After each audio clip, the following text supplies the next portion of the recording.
Jesus Christ. Anyone else need a massage after that?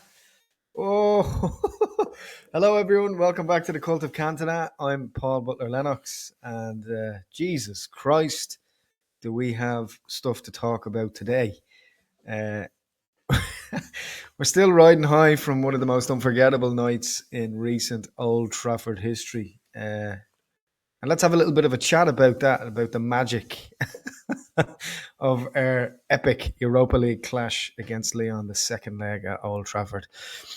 I mean, if ever there was a match that encapsulated the drama and unpredictability of Manchester United's season and football in general, then that was a really clear example of why on this show we support the club. And it was amazing. Bruno Fernandes, our captain, and Harry Maguire, it has to be said, were immense, leading by example, especially Bruno with his head down, taking that penalty was incredible stuff.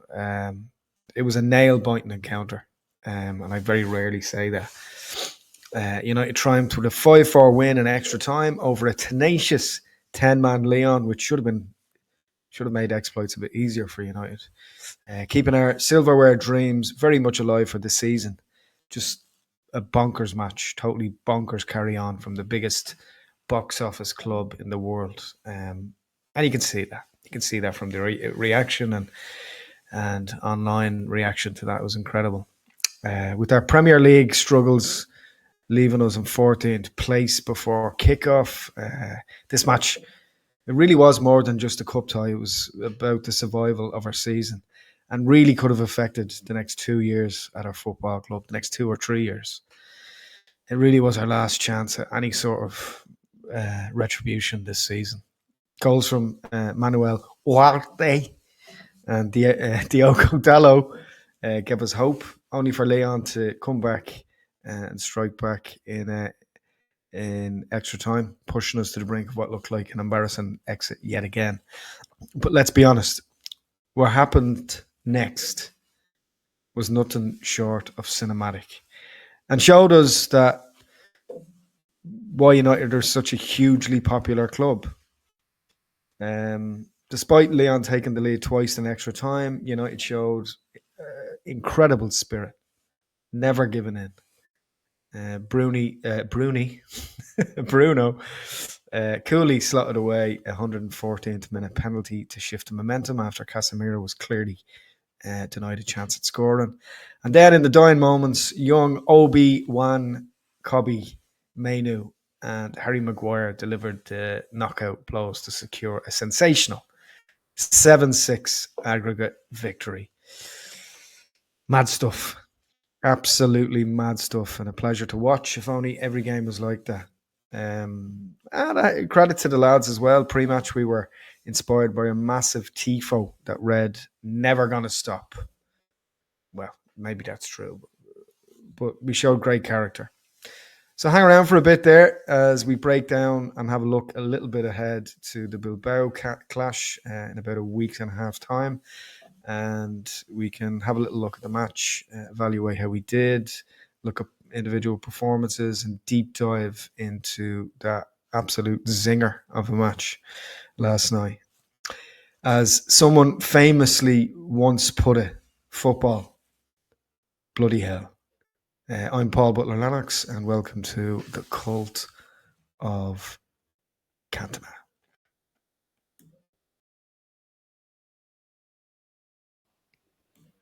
And we're back after what was a timely reminder of how brilliant football can be. I'm joined by Jack McDonough from Waterford. Is it dry there? Because it's pissing rain here in Dublin. No, it's lashing down here as well. Brutal. But let that not dampen our spirits. How do you feel about last night? Incredible match. Reminds you why you love football. It reminds you why you love Manchester United, because, I mean, this has happened to us and it's in the DNA of our club. But, I mean, what a way to win it. I mean, I was roaring at the TV, and how lucky were the fans that were there in the stadium to see a display like that. Look, we made hard work of it, as we have all season.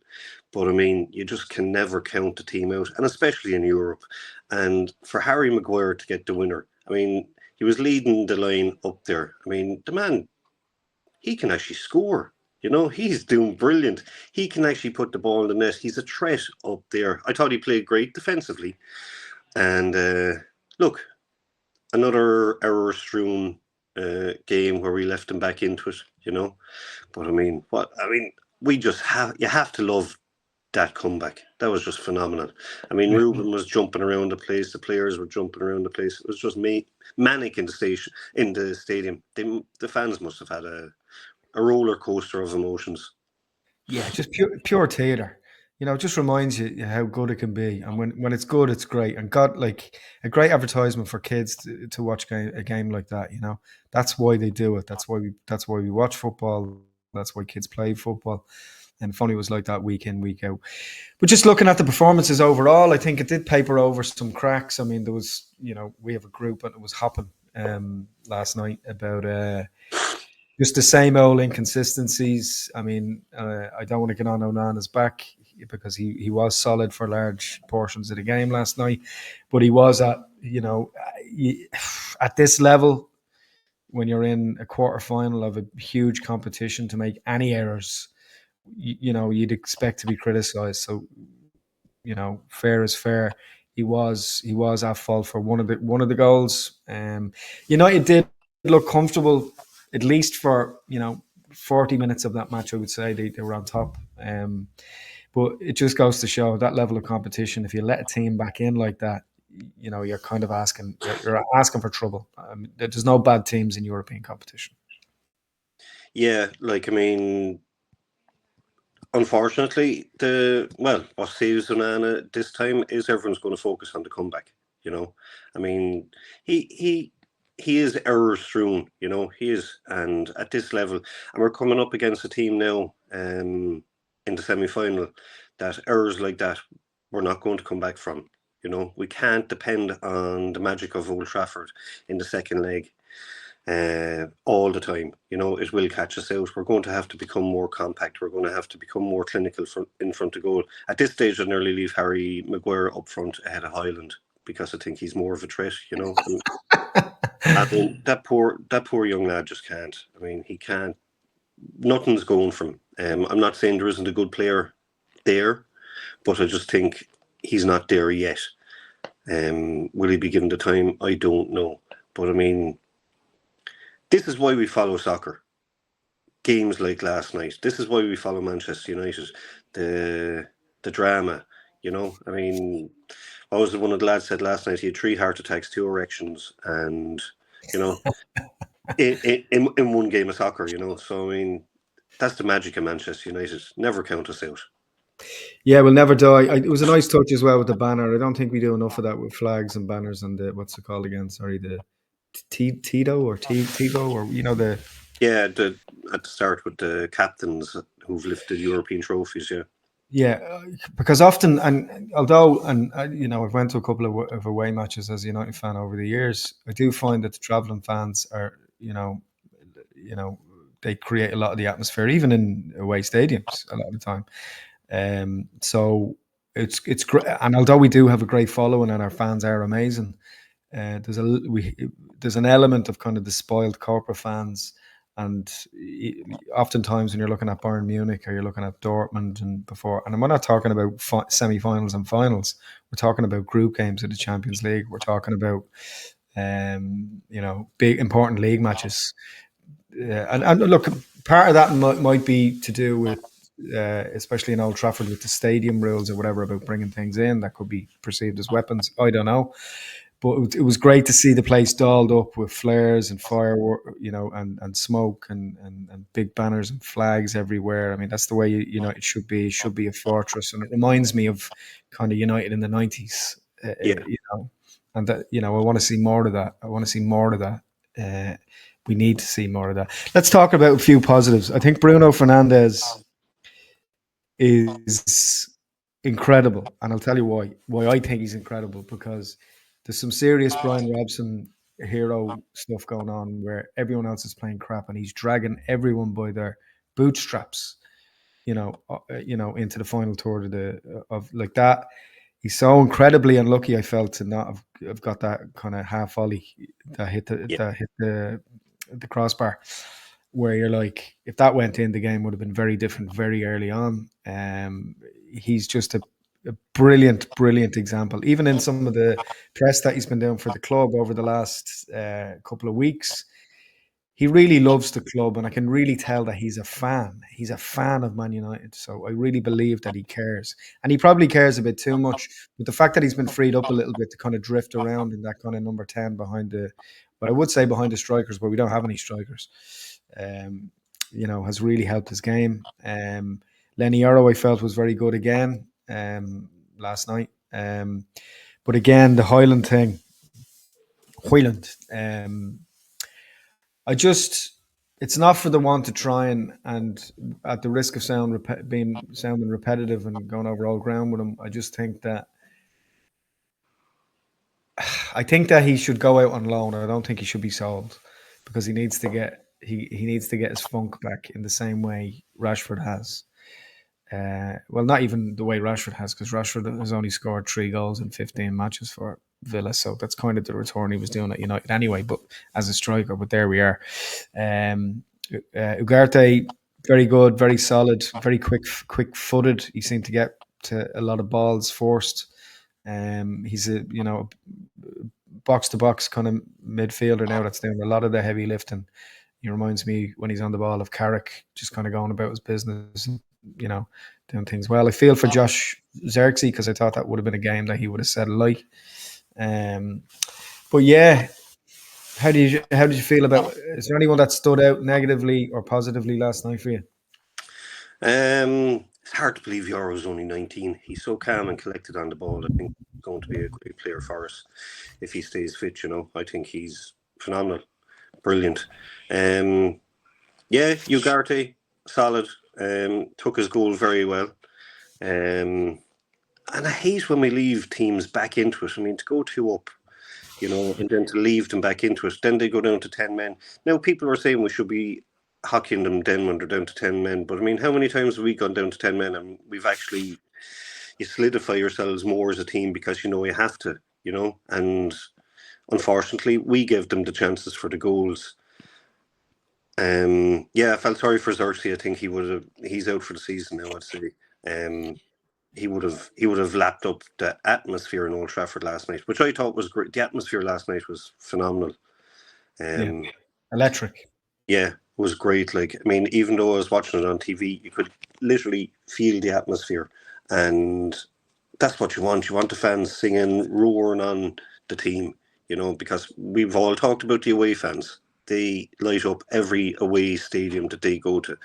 Opposition fans comment on how loud they are and that they're singing for the 90 plus minutes, So I mean, that's what we want to get at Old Trafford.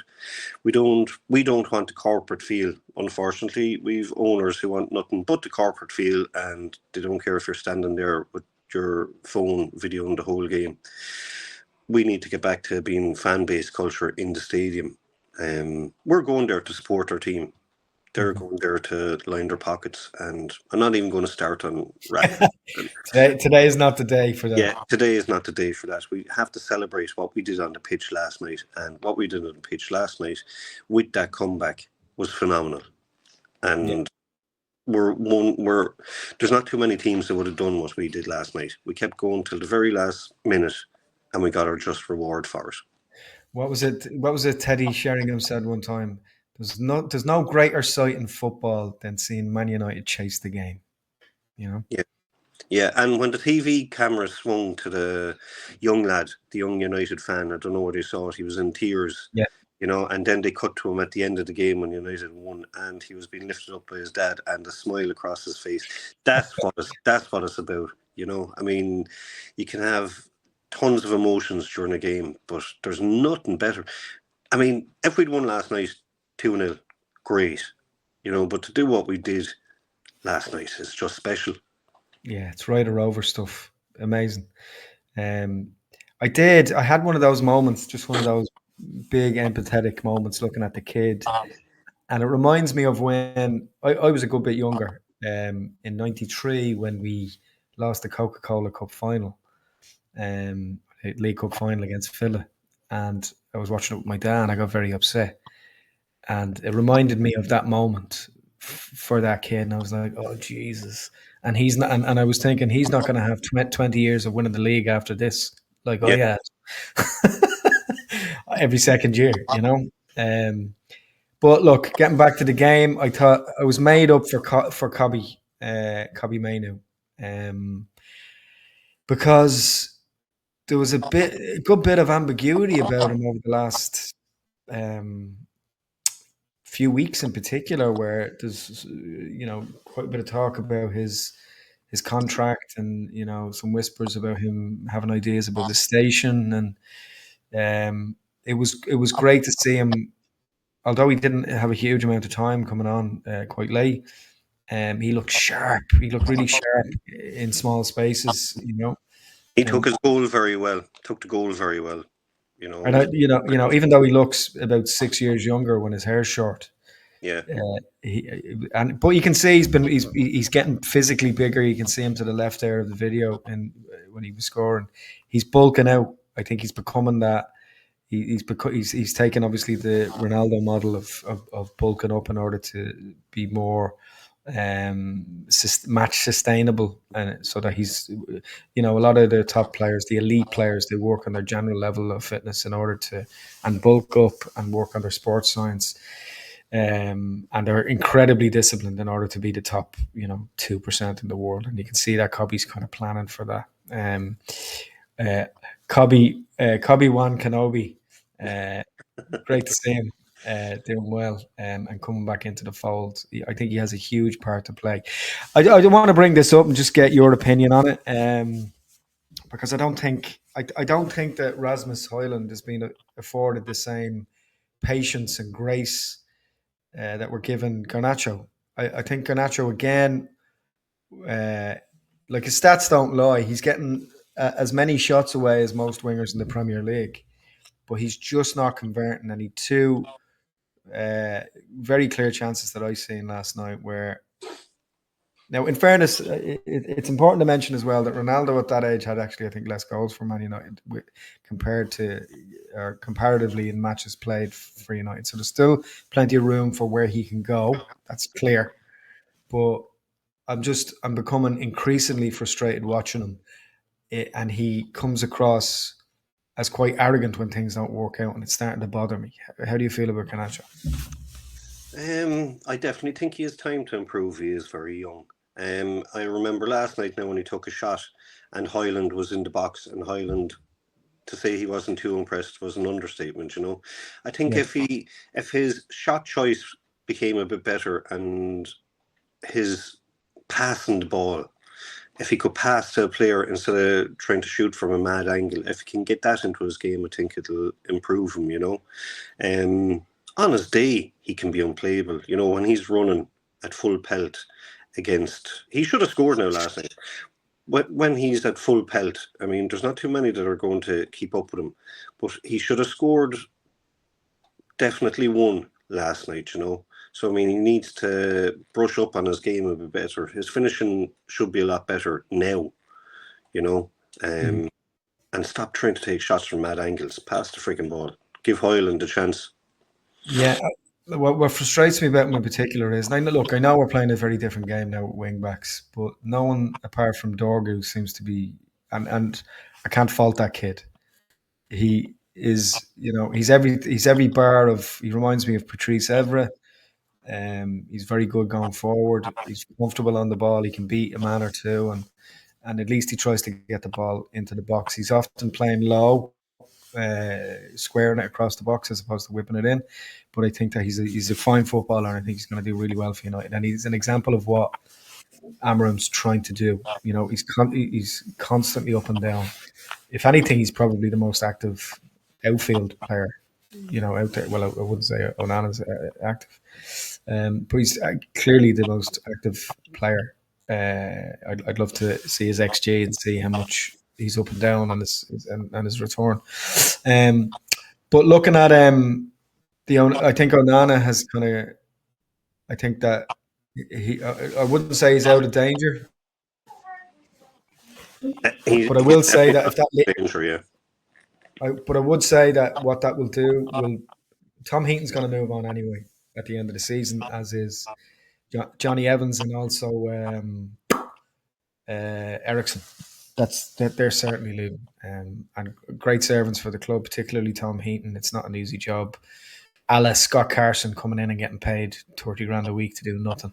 But great servant over a long period of time for the club. And Johnny Evans, it goes without saying, is a United legend. A legend before he even came back, but he put in some stellar performances last year, really helping us at a very difficult time during our transition. So love Johnny Evans and his wife in terms of what she does for the Man United podcast. Great stuff, which the official Man United podcast, which we love. And Christian Eriksen, I have to say, when Eriksen came on, he just kind of settled things down a bit last night, didn't he? He was a cool head, and he was just kind of grabbing the ball and pushing it forward and spreading it around, and like the years of experience, you could really see. He didn't really do anything incredible, but I think he was. It was He was a his calming influence on the game. That's what helped the other players to get forward. Look, we all yeah. know Ericsson's legs are gone. You know, he's not going to sustain it for another season, I don't think, in the Premier League, and he's definitely gone from us. But his football brain is what did it for him there last night, you know. Sometimes in a madcap game like last night, you need someone to just take the ball, slow it down, get it forward and the simple pass, and that's what he did. And Casemiro last night, you know, his level of experience in Europe is unrivaled, you know, and crossing the ball in for Harry last night, just sweet as anything, you know. Was just brilliant. I mean, I was hopping around the place when that went in last night. Just the emotion was just ridiculous. Yeah, one of the kids said in the house last night, I understand that you're enjoying it and I like watching football, but why did you have to shout like that? Yeah, I got a message from a scouser when we were down 4-2, and I actually didn't see it till the end of the game because can't be talking to them during the game. And he goes, "Well, how are And he United?" talked to them full stop. Yeah, he goes, "Well, how are your team doing tonight?" Laughing faces. And I said, I just got back to him and said, "Check the score. We won, dopey." Yeah, I had something similar with an interaction with a pal of mine on Facebook. He was like, he's actually in the States working on something, and he's out in the bar watching Spurs. He's a Spurs fan, and said, I said, oh, I said, you know, you must be the only Spurs fan in that bar. And he went, well, Spurs are the only English team left in the Europa League. And he obviously didn't get the memo. Yeah, So this is United. This is the thing. Like, I know, look, without getting too congratulatory, that is the difference between United and a lot of other clubs. You know, and in fairness, let's give Liverpool a bit of credit here. no, Liverpool are no, I know I have to give them some credit. They're a proper football club in a way that I don't believe City are. You know, oh yeah, and I don't believe Chelsea are. Because they've manipulated the system to work in their favour. So fair play, but United there's something very, very, very special about it. And someone said to me on social media last night, tagged me in something saying, you know, don't be talking about Europe because United are, Liverpool have won five, the usual, X amount of European Cups type thing. But lest we forget in terms of storytelling, United were forced to win the European Cup, and if you're not forced in anything, you're last. You know, so sometimes you have to remind the people these things. Plus, I often find that I always get great gas out of people referencing things that didn't happen in their lifetime as well. People that have no living memory of these things and celebrate them like they happened yesterday. Um, and to all Liverpool fans out there that are having a sneaky look at this, I would say that the league's not over yet, so don't be getting carried away. You still have to be. Who are they playing at the weekend? Anyway, I don't actually know. so I don't care. Yeah, But you still have to go and do a job. And Arsenal, I think, will be buoyed by the fact that they turned over Madrid. So I think we have a very interesting couple of games left. And I've seen capitulations happen with much more exciting clubs than Liverpool this season. yeah. Just I can't see it because I don't think Arsenal have the battle to go on and win the rest of their games anyway. I mean, they've thrown us away this season, but they do that every season. So Dec, sometimes the sun shines on the dog's arse. So anyway, getting back to it, let's look just quickly at Bilbao and the rest of the season. Bilbao in both senses of the word. Like you said, if we go over there and we play anything like we did in the second half uh, tonight, or last night, over there away, I don't think they'll be. I don't think they'll be so forgiven. I think they'll blast in 3 or 4, and they'll pick the defense apart. Although, having said that, I will say that the confidence of a result like this, what it brings, can really spur you on to do well. So, um, do you think it's likely that we could win this competition? I was asked that last night, and my opinion was, I said, I think it's going to be a United Spurs final in Bilbao, and we're going to get revenge on Spurs for them winning twice this season already. Because when they get to the final, they're going to bottle it anyway. I just think. Do you know when they said when the second goal went in, or when Sheringham equalised in '99, and the thing said, the commentator comes out with name on the cup. I think a performance like last night deserves that same kind of thing. I mean, to come back like that, name on the cup. And we shouldn't be afraid of Bilbao. I mean, we shouldn't be afraid of anyone. Going Yeah. forward, we can go out there and get a result to bring it back to Old Trafford and hopefully just finish them off there. And as you say, the result last night has to give them belief in themselves, has to give them the confidence going forward. I mean, they should be all walking around 10 foot high today, after coming back like that. So hopefully they will bring it in. And it was interesting that Ruben said that they have to concentrate on the Europa now and maybe give the kids a chance in the Premier League. We're getting nowhere in the Premier League, so I agree with him. Focus everything on the 2 games against Bilbao and hopefully get into the final. That's what he should be doing. There's no point looking at the league now. We're not going anywhere in that. Yeah, I mean, if that doesn't look, I think they found something in themselves that they didn't know existed last night, and that can be a great. I still think 5 or 6 players on top of the players that I mentioned earlier are going. And I think they need to go. And we've been banging on about getting a striker in, etc., etc. I mean, grit and determination and spirit and self-belief can only get you so far, because when you get to when you're talking about elite Champions League stuff next season, which may happen if we win this competition, we'll be found out very quickly, like we were last year in the group stages. Even quicker, I would say, if we don't have a striker. At least we felt as if there was a few goals last season because Rashford and Highland were scoring, and Garnacho was up for the Champions League. But yeah, I'd say that we've as much of a chance as any other team. There's no one in the semis that frightens me. No. So yeah, glory, Man United, guys. If you like, still undefeated in Europe. Yeah, in how many games? Like out of how many teams in European competition?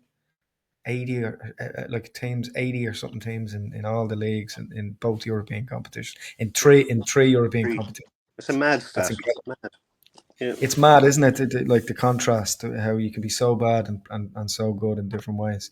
And again, we spoke about this, and the Europa League ultimately is about having an extra couple of seconds on the ball, and it can make a difference, more the difference. Yeah, thanks so much for listening, guys. We're just checking in. Big match coming up at the weekend. They're all big matches. Every day, as Dec says, is a Man United news day. We'll be back, I'd say, early next week to check in with you and see how you're all getting on. If you'd like to support the show, do us a little favor and head on over to buymeacoffee.com/FNI. There's the QR code. Screen grab it. Take a picture of it. Buy us a coffee. It helps keep our engines moving. We have some really big plans with what we're trying to do with this channel and the podcast moving forward. But for now, my thanks to Ruben Amarim for making me believe again, and Mr. Dec McDonough for joining us in between his absolute piss up, which is going on tonight. 6 p.m. in Watford if anyone's around. Forget buying me a coffee, buy me a beer. You get him, or you can get Dec a point as well if you see him in Waterford. Yeah. Thanks a million for watching, guys. Have a great weekend. Happy Easter, and thanks for engaging with us. And all the very best. Cheers, Reds.